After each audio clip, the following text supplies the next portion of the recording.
Aku akan bakat aku punya sijil keahlian PAS ni. Bagi satu cabaran lah dekat walanon kat sana. Tak kira lah walanon mana-mana. Aku nak bagi cabaran terbuka. Okey, aku akan bakat aku punya sijil keahlian PAS ni.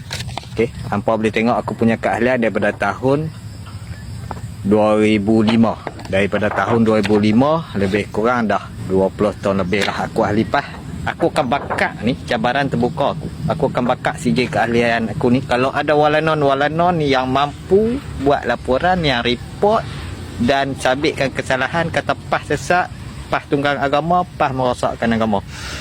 Hampa repost video ni, hampa share video ni, biar sampai dekat mana-mana walanon. Kalau ada yang mampu buat sampai PAS diharamkan ataupun membuktikan kata PAS ni membawa satu ajaran agama yang sesat, aku akan bakat secara live guys.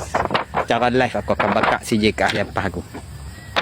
Share ramai-ramai. Yang nak stitch video ni, nak join aku, nak bakat sijil pun, come. Yang nak bakat sijil dengan aku, stitch video ni, repost sampai kan sebanyak mana walanon. Let's kita bakat sijil keahlian PAS. Kalau walanon mampu mengharamkan ataupun mensabitkan kesalahan, sesat ataupun merosakkan agama kepada PAS. Check it out guys. Bye bye. Tu pun kalau walanon ada telur lah.